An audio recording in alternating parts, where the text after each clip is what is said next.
본 강의는 2021년 구로지방 등급사경회 온라인 강의입니다. 등급에 맞추어 강의를 정확히 선택 수강하셔야 합니다. 처음부터 끝까지 성의껏 시청하시기 바랍니다. 시청하신 분량은 개인별로 기록되어집니다. 시청 분량이 미달되면 수료가 안 될 수 있음을 알려드립니다. 은혜의 시간 되시기 바랍니다.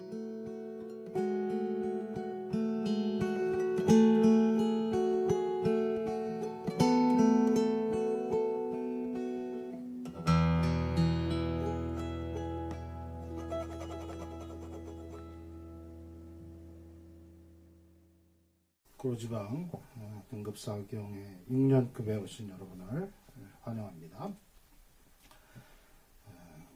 저는 사랑교회 손창모 목사고요. 이번 강의는 욥기입니다. 구약성경 욥기입니다. 사경회는 1896년에 시작된 운동입니다. 성경 공부 모임이죠.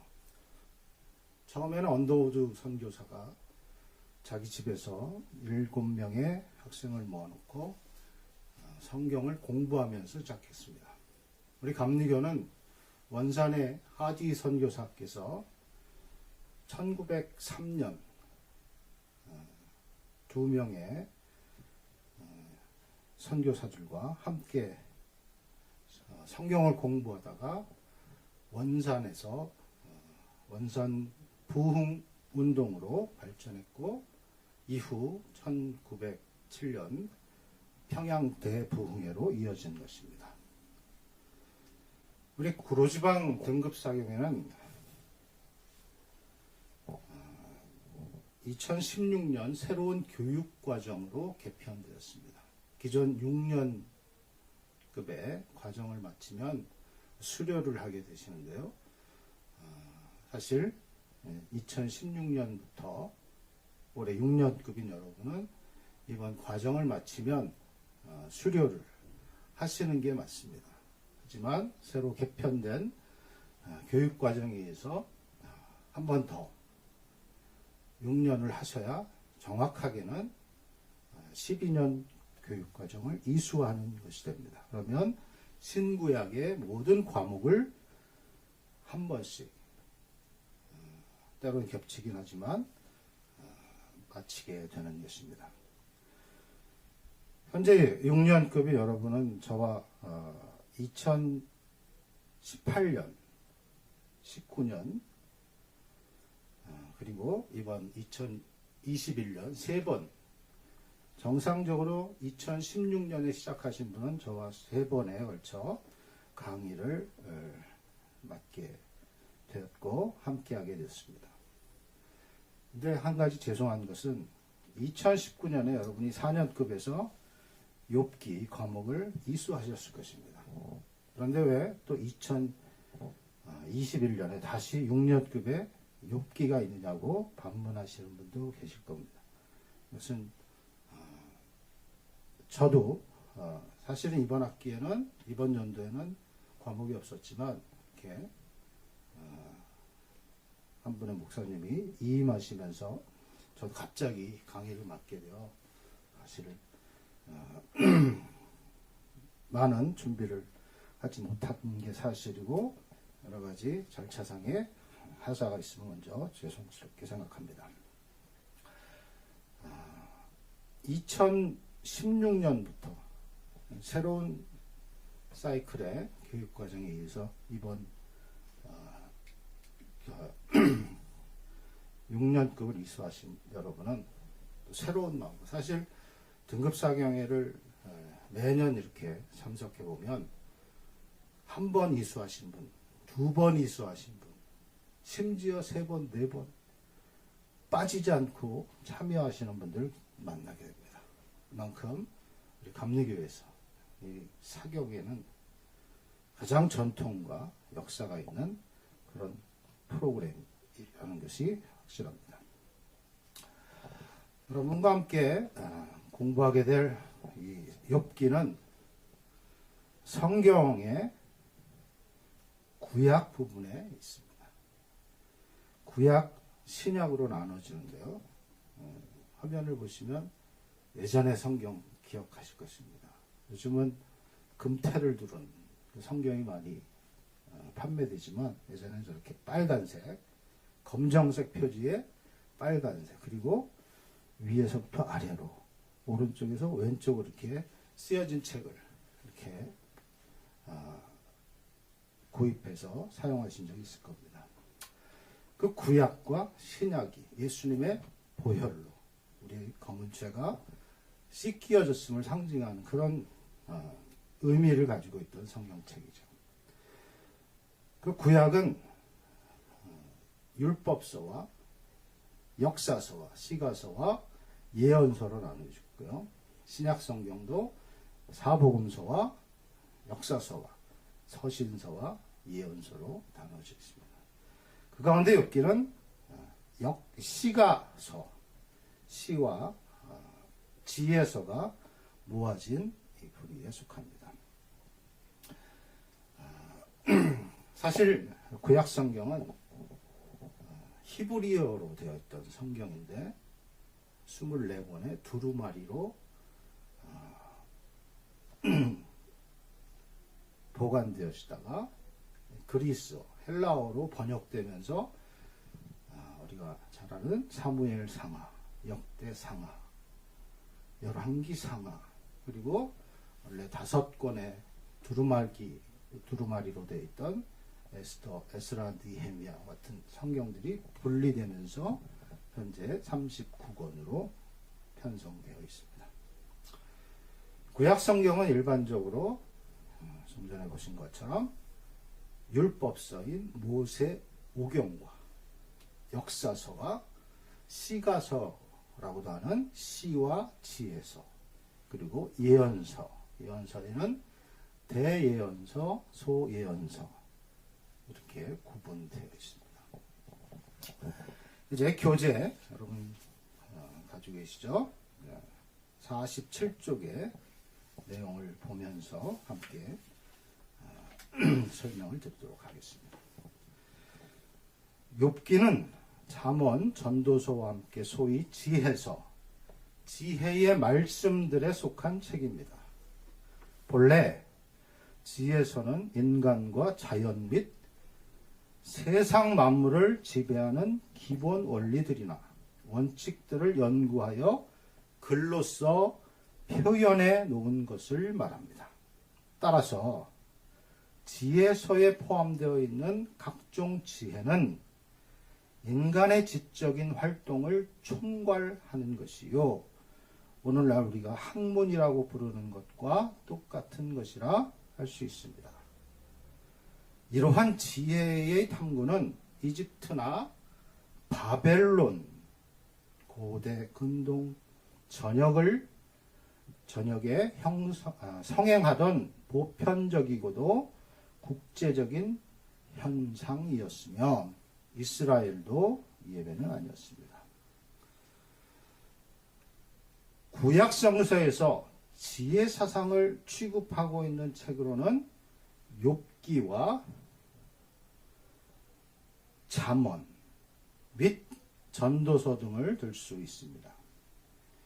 이 중에서 욥기와 전도서는 인간의 삶에 얽힌 복잡한 문제들, 곧 고통이나 죽음, 가치, 존재 등의 문제를 취급하는 지혜서요. 잠언은 세상에서 성공적으로 살아갈 수 있는 실제적인 교훈들을 수집해 놓은 지혜서입니다. 책으로는 지금 남겨져 있지 않지만 솔로몬이 가지고 있던 자연에 관한 각종 지식 역시 당시의 지혜 개념 속에 포함되고 있습니다. 욥기는 우리가 잘 아는 바와 같이 인간의 삶 속에서 흔히 발생하는 고난의 문제를 깊이 다루고 있습니다. 인간이 당하는 고난을 단순히 그가 죄를 범했기 때문에 그 결과로 생겨나는 것인가, 아니면 다른 어떤 원인을 가지고 있는가 하는 것이 욥기가 제기하는 문제일 것입니다. 이 문제는 동시에 고난에 직면한 사람은 어떻게 행동해야 하는가는 문제를 포함하고 있는 것입니다. 욥기는 욥과 그 친구들 사이의 대화에서 이 문제를 제기하고 하나님과 욥 사이 대화 속에서 그 해답을 찾고 있습니다. 그렇다면 그 해답이 무엇일까요?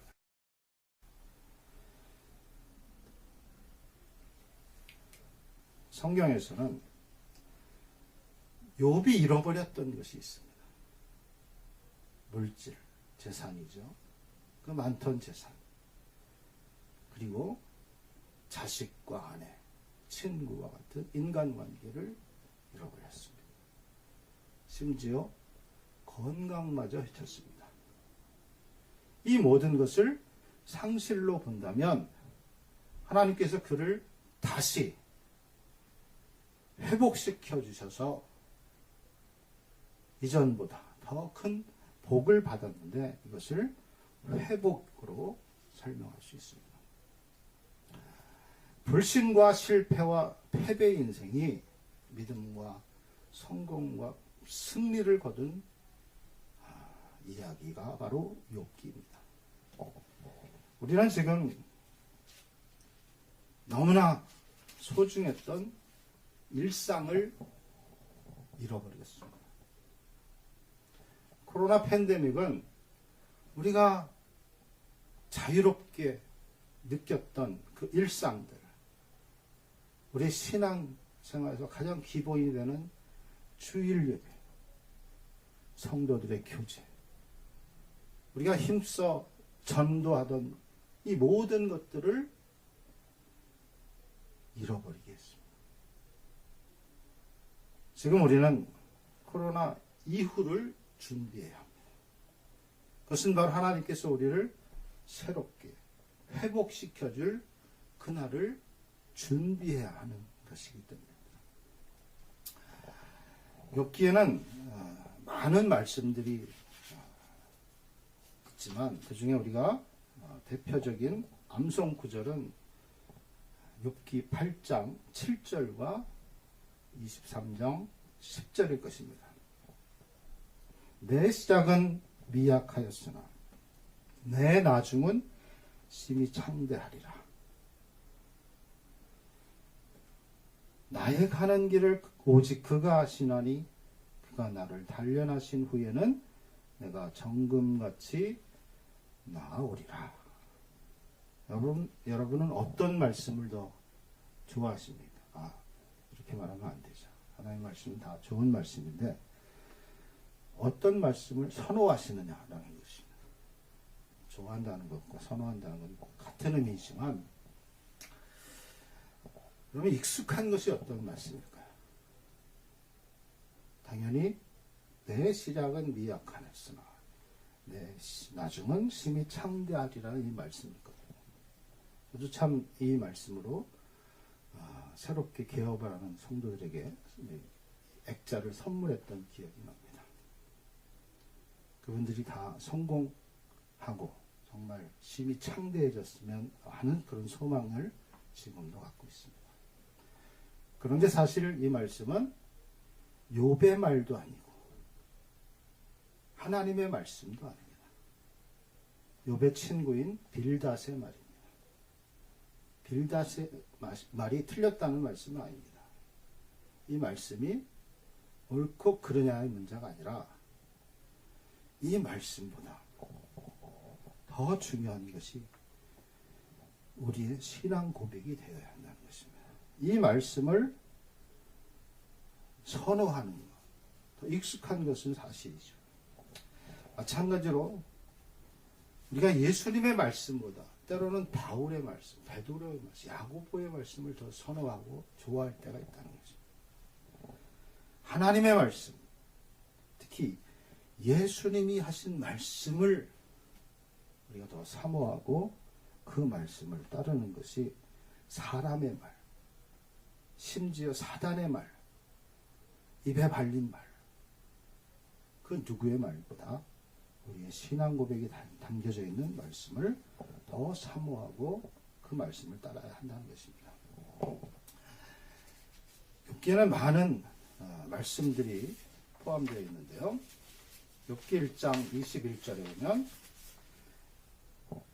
내가 모태에서 알몸으로 나왔사온즉 또한 알몸이 그리로 돌아가올지라 주시니도 여호와시요 거두시니도 여호와시오니 여호와 이름이 찬송을 받으실지다 하고, 견디기 힘든 그 고통의 이유는 사실 나의 것 때문이라는 태도입니다. 그런데 욥은 하나님의 것이라고 하는 인식이 분명했습니다. 물질도 세상에 대한 태도가 분명하면 불평이나 원망이 없고 오히려 찬송하게 되어 있습니다. 욥기 2장 10절 말씀에 그대의 말이 한 어리석은 여자의 말 같도다. 우리가 하나님께 복을 받았은즉 화도 받는 것이 아니겠느냐 하고 이 모든 것을 욥이 입술로 범죄하지 아니하니라. 욥의 아내가 욥에게 하나님을 욕하고 죽으라고 했을 때 욥이 하나님으로부터 온 화라도 내가 얼마든지 받겠다고 하는 그 태도입니다. 좋고 나쁜 것의 문제가 아니고 하나님께로부터 온 것인가 아닌가의 문제, 즉 하나님을 얼마나 신뢰하고 있는가의 신앙 고백이 담겨져 있는 말씀입니다. 그리고 방금 전에 설명했던 것처럼 내 시작은 미약하였으나 내 나중은 심히 창대하리라. 하나님 앞에 온전히 서 있는 사람이 중요하다는 것이죠. 욥기 13장 23절 말씀입니다.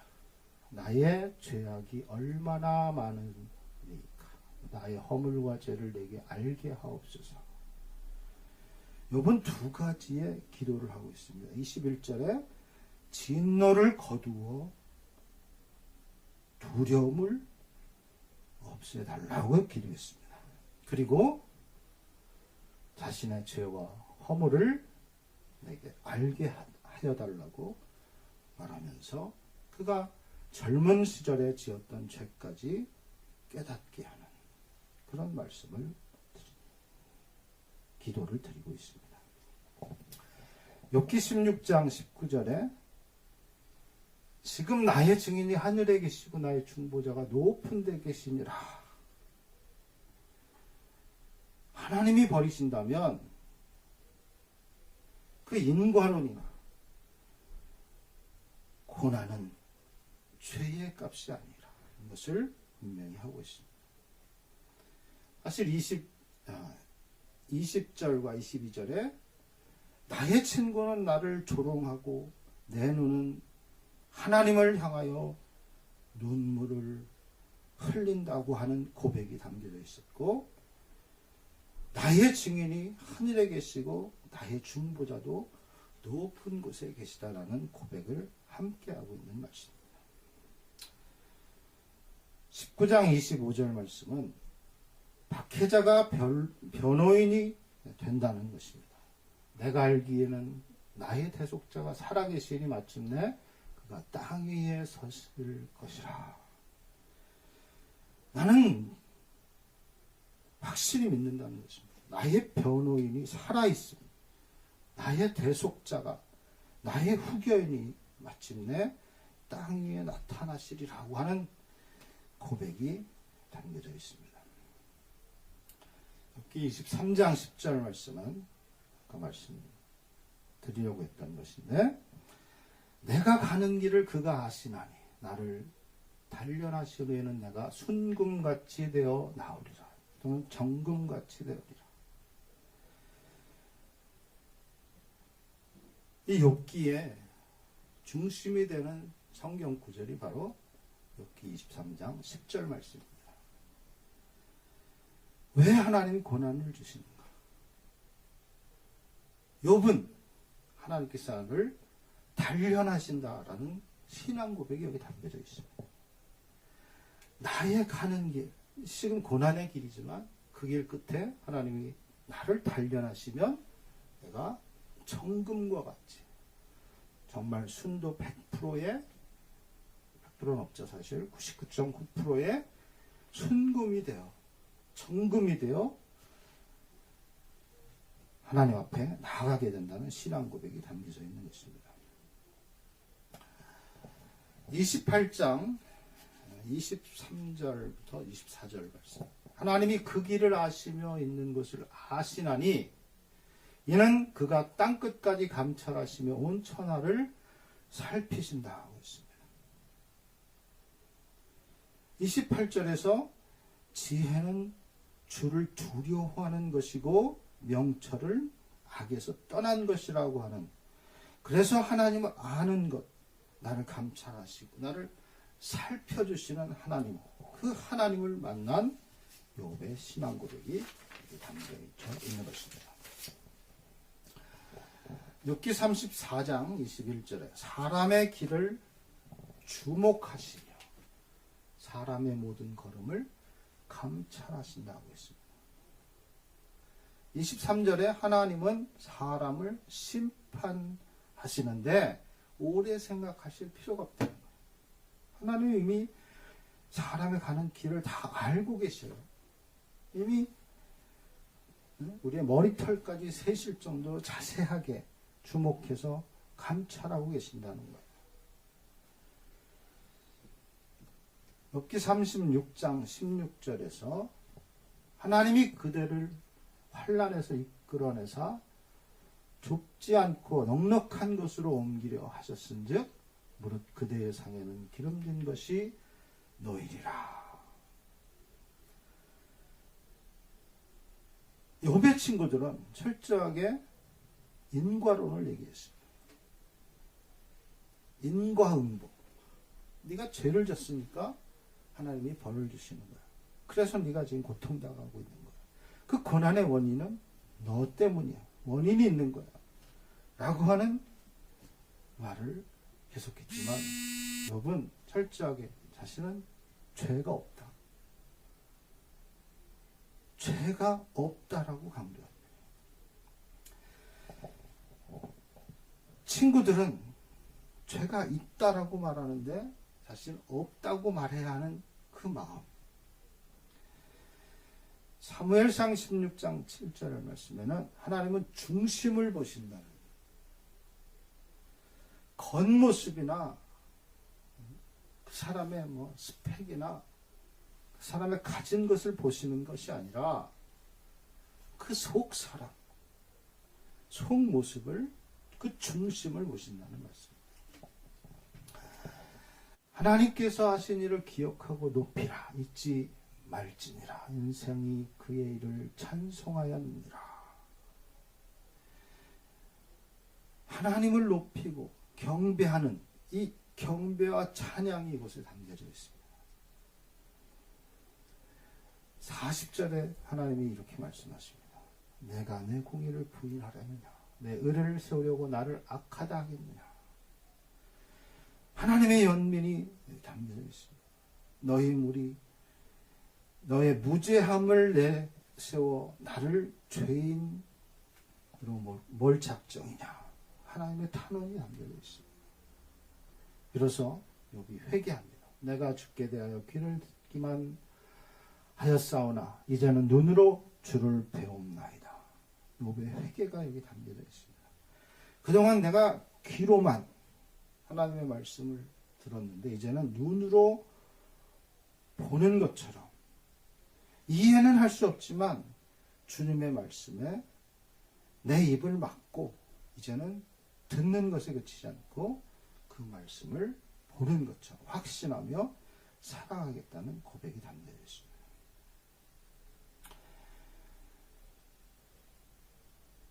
욥기와 함께 신약의 욥기라고 하는 베드로 전설에는 소망의 서신인 베드로 전설을 통해서도 이 고난에 관한 고난을 주제로 한 말씀들이 있습니다. 베드로가 로마에서 AD 63년경 소아시아가 박해를 받고 있는 성도들에게 쓴 편지가 바로 베드로 전서입니다. 우리가 잘 아는 말씀들이 이 말씀에 있기에 함께 읽어보겠습니다. 너의 믿음의 확신함은 불로 연단하여도 없어질 금보다 더 귀하여 예수 그리스도께서 나타나실 때에 칭찬과 영광과 존귀를 얻게 할 것이니라. 하나님이 연단하시고 말씀은 금보다도 더 귀하게 하신다는 거예요. 금보다 더 귀한 게 많죠. 베드로전서 1장 9절에 믿음의 결국은 곧 영혼의 구원을 얻음이라. 금보다 귀한 것이 무엇입니까? 영혼의 구원입니다. 너희는 택하신 족속이 왕같은 제사장들이요 거룩한 나라요 그의 소유가 된 백성이니 이는 너희를 어두운 데서 불러내어 그의 기이한 빛에 들어가게 하신 이의 아름다운 덕을 선포하게 하려 하십니다. 우리를 택하신 족속이요 왕같은 제사장이며 거룩한 나라로 말씀하십니다. 4장 12절 말씀에는 사랑하는 자들아 너희를 연단하려고 오는 불시험을 이상한 일 당하는 것 같이 이상히 여기지 말라고 말씀하십니다. 연단, 불시험 이상히 여길 필요가 없다는 것입니다. 계속해서 13절에 오히려 너희가 그리스도의 고난에 참여하는 것으로 즐거워하라. 이는 그의 영광을 나타내실 때에 너희로 즐거워하고 기쁘게 하려 함이라 하고 있습니다. 우리가 그리스도의 고난에 참여하는 것, 그것이 즐거운 일이에요. 그것이 우리의 큰 영광이 된다는 말씀입니다. 19절 말씀에서도 하나님의 뜻대로 고난을 받은 자들은 또한 선을 행하는 가운데 그 영혼을 미쁘신 하나님께 의탁할지어다. 하나님의 뜻대로 우리는 고난을 받으면 창조주 하나님께서 우리를 맡아주신다는 말씀이죠. 마지막으로 너희 염려를 다 주께 맡기라. 이는 그가 너희를 돌보심이라. 너희의 모든 염려를 다 주께 맡기라. 이는 그가 너희를 돌보심이라. 얼마나 귀한 말씀입니까? 욥기의 주옥 같은 말씀들, 이 말씀들은 우리가 이 환란의 시대에, 이 고난의 시대에, 이 팬데믹 코로나 시대에 사실 2019년에 4년급에서 욥기를 하셨는데 지금 다시 하나님의 말씀을 읽어야 할 이유가 분명하다는 것을 알게 해줍니다. 사실 욥기의 저자는 누구인지 알 수 없습니다. 성경학자들은, 좀 보수적인 성경학자들은 성경의 저자는 하나님이고 성경을 기록한 사람들, 그들을 기자라고 이렇게 표현합니다. 특히 욥과 같은 이런 서신들은 사실 언제 쓰여졌는지, 누가 썼는지 알 수가 없습니다. 여러 가지 학설들이 있지만 알 수가 없는 복음입니다. 하나님의 말씀입니다. 욥이든 요셉이든 모세든 솔로몬이든 에레미야든 헤만이든 사실 아무 의미가 없습니다. 이 말씀을 왜 지금, 그리고 예전에 이 말씀을 믿음의 사람들이 읽고 위로를 받고 용기를 얻었는가가 중요한 것이죠. 이 욥기의 저작 시기도 알 수 없습니다. 많은 학자들이 뭐 족장 시대라고 모세 시대라고 솔로몬 시대다 또는 포로 시대 또는 포로 귀한 시대라고 말하는 사람들도 있습니다. 그런데 우리가 욥기를 보면 욥기에서 욥과 욥기라고 하는 부분을 분리할 필요가 있습니다. 욥이라고 하는 사람은 주전 2000년경 지금부터 4000년 전에 아브라함, 이삭과 야고보, 요셉에 있었던 그 족장 시대의 인물인 것이 분명합니다. 그러나 이스라엘 사람은 또 아닙니다. 동방의 우스라고 하는 땅에 태어난 사람이기 때문입니다. 사실 아브라함도 히브리 사람은 아니죠. 그도 갈대아 우르에서 태어난 사람이니까요. 지금의 이라크 땅에서 태어난 사람입니다. 욥은 동방, 터키라고 주장하는 사람도 있고 사우디아라비아 또는 이라크라고 주장하는 사람들이 많습니다. 분명 팔레스틴, 그 이스라엘 사람은 아닌 게 분명합니다. 그런데 이 욥기가 쓰여진 시기를 많은 학자들이 이 포로 시대 또는 포로 귀한 시대로 말합니다. 그래서 이스라엘 사람들이 포로 시대에 많은 고난을 받자 이전에 있었던 욥의 이야기가 자신들을 위로해주고 용기를 주는 하나님의 말씀으로 읽고 그 말씀으로 용기를 얻고 살았던 그 때에 기록되지 않았을까 이렇게 주장하기도 하는 것입니다. 이제는 욥기의 구조를 먼저 보겠습니다. 49쪽에 보시면 여러분 교재에는 욥기의 구조 그리고 서막, 대화 그리고 종막 이렇게 되어 있습니다. 욥기는 구약 성경에서도 특히 보기 힘든 문학적으로 매우 완성도가 높은 최고의 작품으로 이렇게 설명합니다. 그 이유는 욥기가 가지고 있는 구조 때문에 그렇습니다. 욥기가 시가서라고 표현했는데 사실 시가 대부분입니다. 그리고 서막과 1장부터 2장 그리고 42장부터 42장 부분은 산문으로 되어 있습니다. 운문인 시와 산문인 이 부분으로 구별되어 있고 그 중심에 시로 표현되어 있는 이 대화는 마치 연극을 보는 것과 같이 매우 다이나믹하게 구성되어 있습니다. 먼저 욥이 시험을 받고 욥이 절망하는 가운데 욥이 조언을 구하고 또 하나님의 인정을 받는 장면이 마치 하나의 연극을 보는 것처럼 클라이막스로 올라가는 매우 큰 상징적인 모습들을 보여주고 있습니다.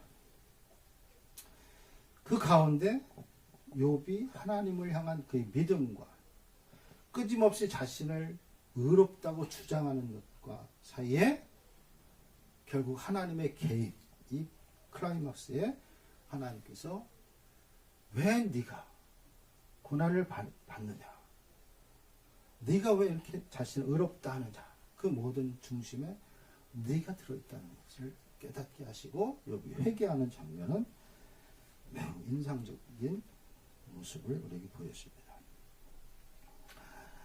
여기에 사탄은 하나님과 도전하고 있습니다. 하나님께 도전하고 있습니다.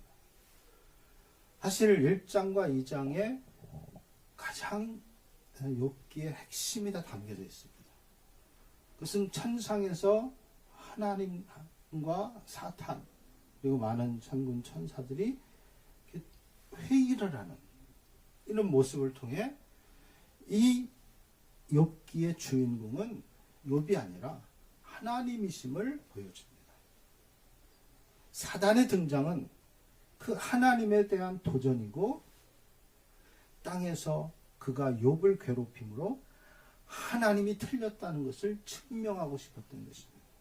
그런데 욥이 불평하고 사람들이 깎아내리고 조롱 끊임없이 문제제기를 했지만 욥은 흔들리지 않고 입술로 하나님을 부정하지 않고 오히려 하나님을 찬송하는 가운데 하나님께서 주신 말씀으로 회복이 되어지죠. 놀라운 축복의 말씀들이 담겨져 있습니다.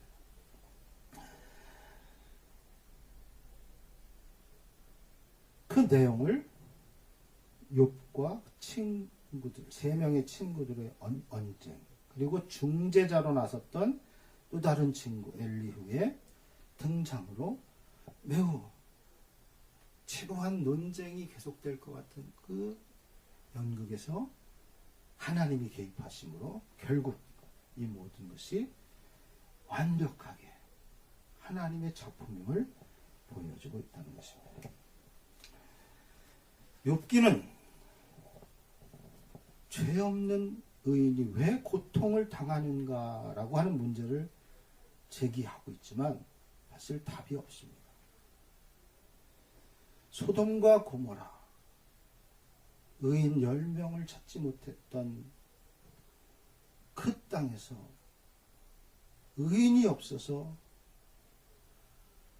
멸망당한 소돔과 고모라 이야기는 있지만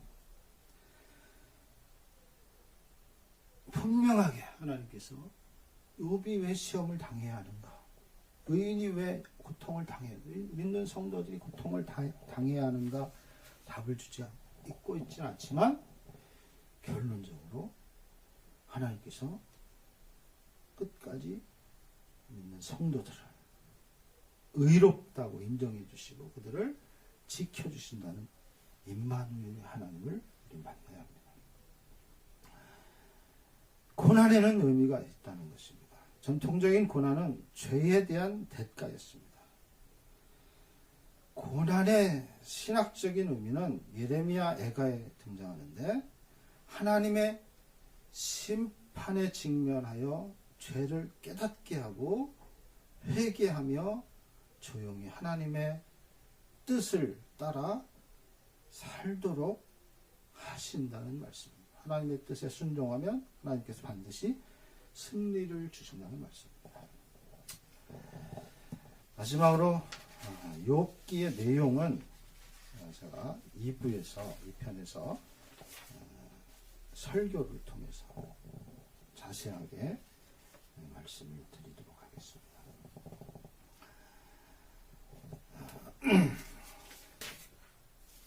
욥기는 신앙생활을 하다가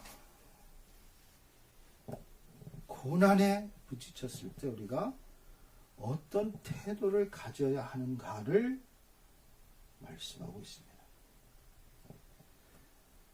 사람이 당하는 고통은 반드시 그가 죄를 범했기 때문에 생기는 것인가? 남들이 고통을 당할 때 우리는 그들을 어떤 눈으로 바라보아야 하는가라고 하는 문제를 제시하고 있는 것입니다. 하나님은 인과응보의 교리에 매여 있는 그런 사람들이 아니라 그것을 초월하시는 분이라는 것을 우리가 발견하게 됩니다. 고난을 당할 때에는 먼저 자신의 삶을 돌이켜보고 잘못된 것이 있으면 먼저 하나님께 고백해야 합니다. 애매하게 고난을 당하더라도 우리를 훈련하시고 합력하여 선을 이루시는 하나님을 굳게 믿고 그의 신비로운 능력과 주권을 찬양할 수 있어야 합니다. 우리의 짧은 지혜로 하나님을 판단하고 또 이웃을 판단하는 그런 어리석음을 범치 말기를 간절히 부탁드립니다. 찬양을 한 곡 부르면서 1편을 마치도록 하겠습니다. 코로나 시대에 정말 힘들고 어려운데 찬양이 여러분에게 큰 위로와 용기를 줄 줄 믿습니다.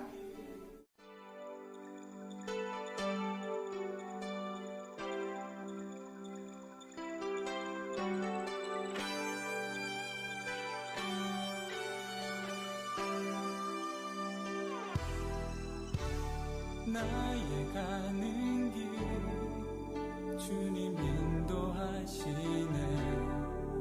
그는 보이지 않아도 날 위해 일하시네.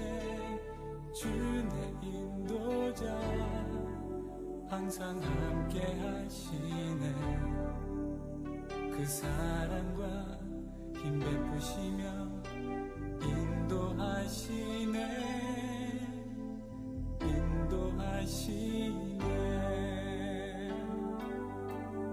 광야의 길을 만드시고 나를